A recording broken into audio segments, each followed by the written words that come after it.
Alrighty, so it's the morning after, and everybody always wants you to post your weekend sales. So right over there, that box, that's the weekend sales, Friday, Saturday, and overnight between all sites, so that's not too bad.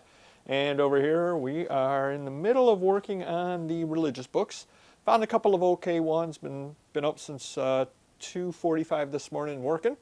So, and right now it is 10 o'clock in the morning, so we're into the day pretty good. Nice little thing on these is a fair number of them have the ISBNs on there, and definitely buy a hand scanner. If you do not have one, you will find that it works wonderfully for listing various things. So I did sort through the stuff I bought, and I did pick up some various things over here that I definitely wanted to show you and give you a little bit of insight as to why I picked them up out of the deals. And the first thing over here is Western Horseman magazine. Not a particularly good magazine overall, but I picked it up for one reason and one reason alone. I recently had picked up in a different deal about, I'm going to guess 50 or so horse magazines that I'm going to be listing sometime soon. So I said, look, I'm going to be listing 50 horse magazines. There's a 51st. So make sure that you do things like that. For instance, if I were, which I'm not, but if I were going to be listing all of these religious books on eBay, if I saw other religious books when I was out and about, I would buy them as well, because that way you've got an even bigger footprint within an area. So between those 50 and now 51 horse magazines, it'll help my footprint and also sell some other horse items that I have. Second item that I have over here that I picked out is Grit magazine, which you may remember. I think it was in comic books back in the day that they used to say, hey, you can make lots of money delivering grit. And I don't know anybody that actually did it. And I don't know anybody that actually had a subscription, but obviously one person did. But the main reason why I had this is because this is all about John F. Kennedy. You've got the famous picture of Lee Harvey Oswald getting shot there on the front. Back are lots and lots of pictures of LBJ and JFK. And JFK stuff does sell. Not as well as a lot of people think, but that's only because a lot of people have all of the common stuff, the torches passed, etc. This, however, is an uncommon piece that I've never seen before. I will list it, and at the very least it will drive traffic to the other JFK items that I have as well. I do have a political section of the store also. So that's why we picked that one out. Another little insider tip over here, weaving with paper rope. The Dennison Manufacturing Company, things by Dennison Manufacturing do sell. Keep your eyes out for that name on older items. They definitely do sell. People do collect them. Something or other like this can go for about $20 to $25 for a little booklet like this. Show a couple of the pictures of the inside. But again, Dennison is a name, an insider tip right there. That's a name that you want to look for. Next thing we have up over here is 150 Years of Freedom, 1811 to 1961. This is the kind of thing that you'll find out there all the time. Well, not this particular thing, but it's Freedom New York. You've got things like this from your local town. They put it together for some kind of a history, this one being the 150th year history. Always ask $30 to $40 minimally on these kind of books. You will find them out there in your local area. People will want it that collect your local area, want the history of your local area, etc. Do not price it at like $10 to $12. It will sell at $10 to $12. It will also sell at $25. It will also sell at $35. So go a little bit higher in the price and you'll be very happy. Next thing we have over here, always know what's around your area. Yuck, yuck, yuck. So this will definitely sell. It's got the Three Stooges on it, but it's also got New York State former Governor Mario Cuomo on it. Find the dummy. I'll leave that to you. One of these four was my boss, and it seems like the other three were running things. This is a local area thing. It will appeal to New York State people. It will also appeal to Three Stooges fans. So you pick something or other like this up. I'm certain that nobody out in California has this or has seen it before. Throw 20, 25 bucks on it. Somebody at some point will buy it. Next thing that I picked out of there, because I thought it was pretty neat, is 1930, the NBC.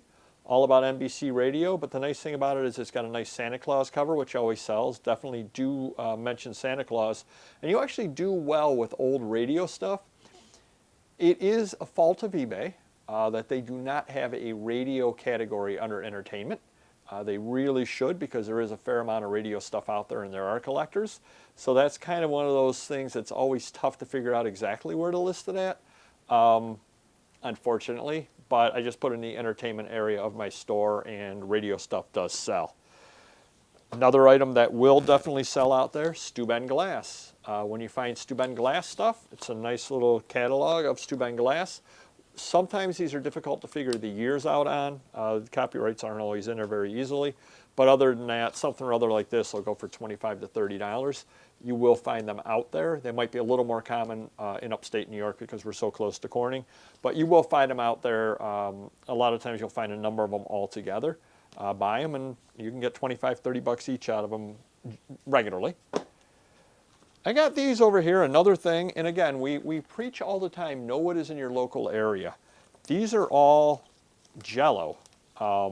They don't go for a lot. You can get 15 to 20 bucks a piece out of these booklets. Jell-O was invented or founded just up the street in Leroy, New York. So you do find a lot of Jell-O stuff around here, a lot of Jell-O collectors around this area over here. A little insider tip, a couple of them that are earlier than this, these are not the ones that have it, but a couple of them have Maxfield Parrish in them. Definitely be on the lookout for that as well. But you can get 10 to 15 bucks a piece out of these Jell-O things. Pick them up, they're out there, and certainly easy to find in upstate New York. Next item that I picked up over here, Medical World magazine, which is kind of just an obscure kind of title. I mean, a lot of people, I'm sure, are not searching on rest, suggestion, and other therapeutic measures in nervous and mental diseases. But something rather like this, very rare, not a lot of these out there whatsoever. What you want to do with something or other like this is you want to show a lot of the ads. That's what somebody's going to buy it for, is because of the ads. Got a couple of other items over here I wanted to show you. This one I thought was kind of interesting. It was in a chest that hadn't been opened before. 1960 Americana calendar line, art calendars of quality and distinction.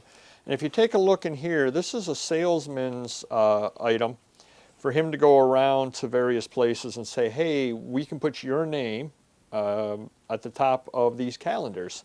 And it shows the various calendars that were available. Unfortunately, I will have to air this out as I'm turning the pages. I can kind of smell it. Always be certain that in that case you do note that it needs to be aired out. You do not want to mislead anybody on it. But these kind of things definitely go. You know, nice little pinups in here of, you know, a little baby there and a girl on the front cover and puppy dogs and all that kind of thing. All the different choices you can make for what you wanted the front of your calendar to be. Again, these were not made in great numbers because the salesmen went around to the various places in the area, the businesses, and said, hey, you want to do a calendar? Here's your choices that you have out there.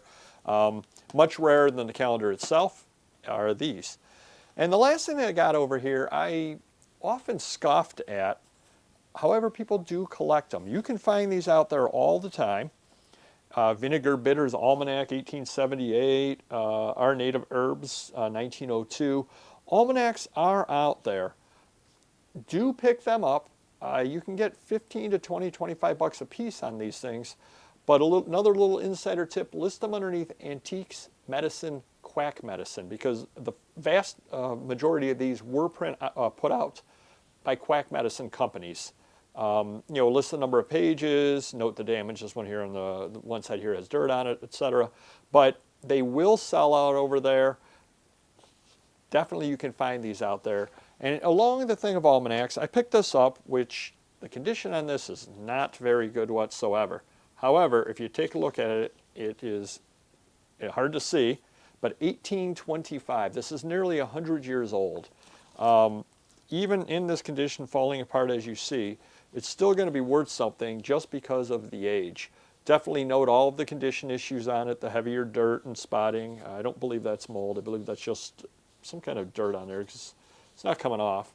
So definitely do note all of that. People do like it. They may cut it up. If some of the inside pages aren't too bad and there's graphics, definitely show a few of those inside pages. It's it's 100 or it's 200 years old, 1825. How many of these can possibly still exist? Because of that, people will accept condition issues on them. So hit the like button if you could. It was a really, really busy day sourcing. I definitely wanted to pull a few things out there to show you and give you a couple of insider tips and some ideas of what you will find out there. You can also find things like this out there. Again, this is kind of what's taken up today because, believe it or not, Mrs. Papergoy does not like the kitchen filled up with boxes of books. I know I don't understand it either. Do hit the like button, and we will see you next video.